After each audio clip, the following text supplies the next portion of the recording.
"You're an embarrassment to this family," my brother said. He didn't yell it.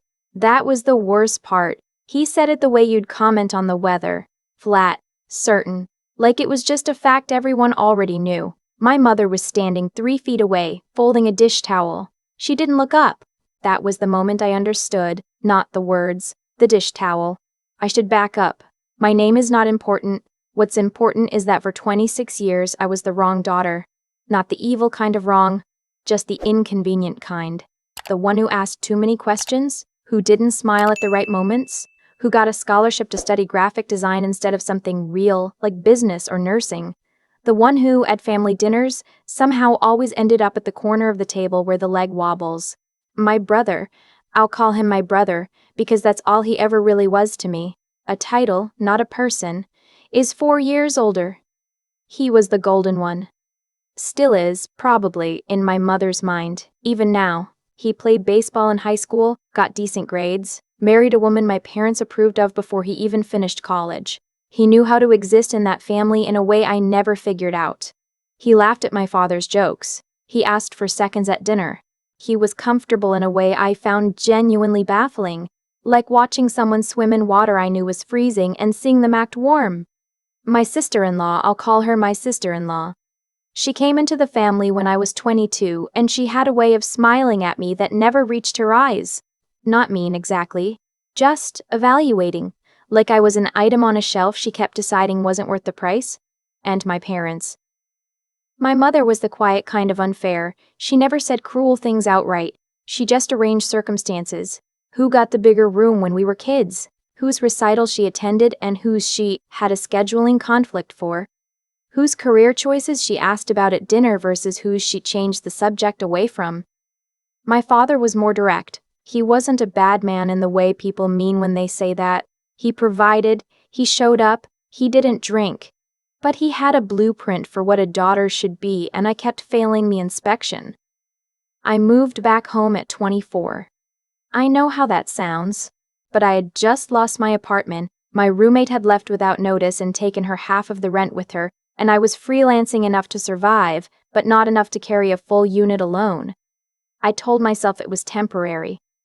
6 months, maybe 8. I had a plan. The plan survived about 3 weeks of actual family proximity. The dinner where it happened started normally, pot roast. My mother's good plates.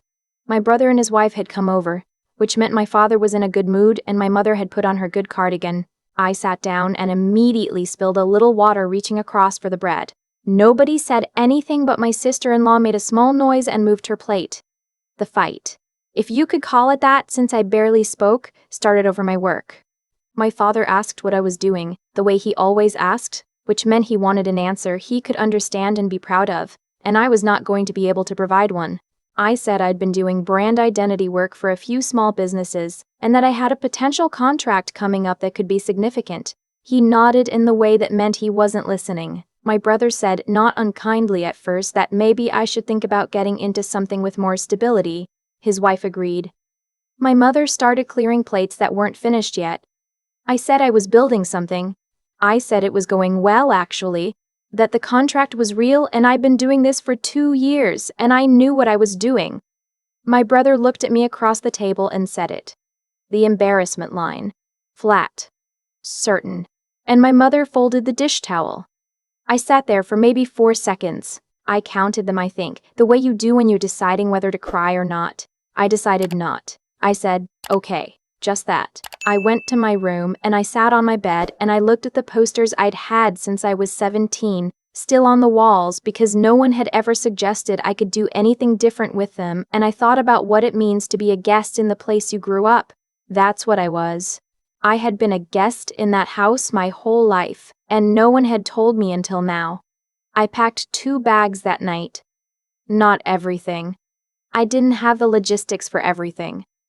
Just what I needed. Laptop, hard drive, clothes for 2 weeks, the small framed photo of my college roommate and me at graduation, which was the only photo in that room that actually felt like mine. I left before anyone was awake. I won't tell you it was fine at first, because it wasn't. I had $412 in my checking account and a freelance invoice outstanding that I'd been waiting on for 6 weeks. I drove to a parking lot near a 24-hour diner and sat in my car and made a list. It's something I do when I panic. I make lists, because a list means there are steps, and steps mean there's a direction, and direction is the opposite of the feeling I had sitting in that parking lot at 6 in the morning. The list said, coffee shop with Wi-Fi free, call about the invoice, find somewhere to stay, don't call home. The last item was the most important. I spent the first 2 nights on my college friend's couch. She lived 40 minutes away and had a baby and a small apartment, and she didn't make me feel like a burden even though I absolutely was one. On the 3rd day I found a room in a shared house, 3 other women, a landlord who accepted first month only because I explained the situation with the invoice and he was, miraculously, a decent person. The invoice came through on day 9. It covered the room and groceries and about 6 weeks of breeding room. I won't romanticize what came next. It was not a montage. It was a lot of very small, very unglamorous decisions, made one at a time. I had been doing freelance graphic design, mostly logo work and social media templates, the kind of thing that pays but doesn't exactly compound. After I left, I had time I hadn't had before. The kind of time that comes from not managing anyone else's emotions. And I started doing something I'd been putting off for years. I'd always made things. Physical things.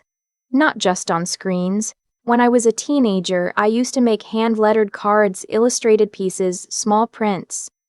I'd stopped when I started taking design seriously, because it felt like a hobby and I was trying to be professional. But in my new room, with a window that looked out onto a fire escape and a view of someone's vegetable garden, I started again. I started making illustrated art prints, botanicals mostly. I had a particular style, dense but clean, layered. The kind of thing that looks simple until you look close and realize there's a lot happening. I put 6 designs up on an Etsy shop I created one Sunday afternoon, mostly as an experiment. The first sale came 4 days later. A woman in Oregon bought a fern print in 3 sizes. She left a review that said, "This looks like it was made by someone who actually loves plants." I read that review probably 12 times. I kept my freelance work going. It paid the rent while the shop was small, but I gave evenings and weekends to the prints. I tested new designs. I started an Instagram account. Nothing strategic, just photos of my process and the prints themselves. I had, genuinely, no idea what I was doing in terms of business. I just kept making things and putting them out. 6 months in, I had about 300 followers and was making maybe $400 a month from the shop.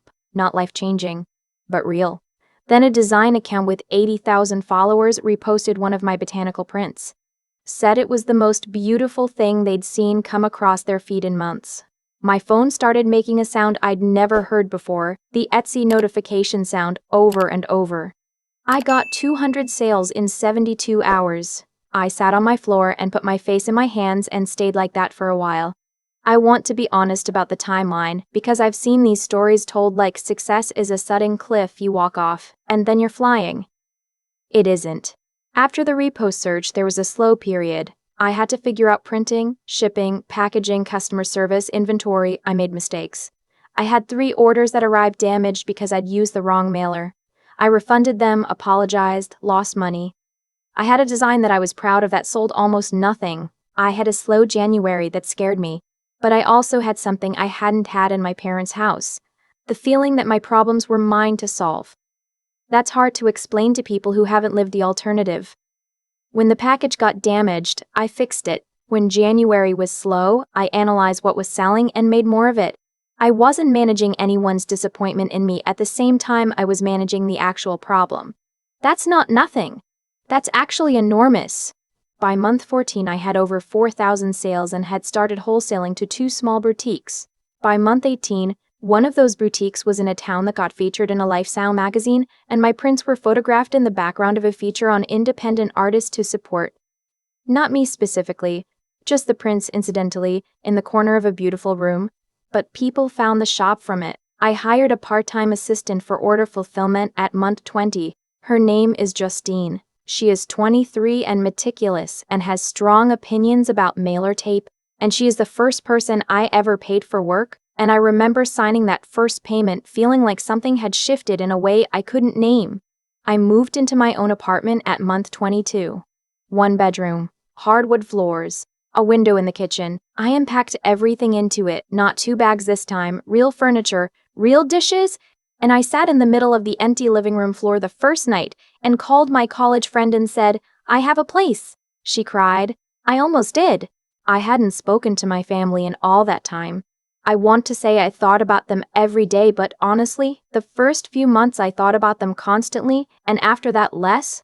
And after that I would go sometimes a week and realize I hadn't thought of them at all. That's not coldness. I don't think. I think it's what happens when you stop bracing for impact.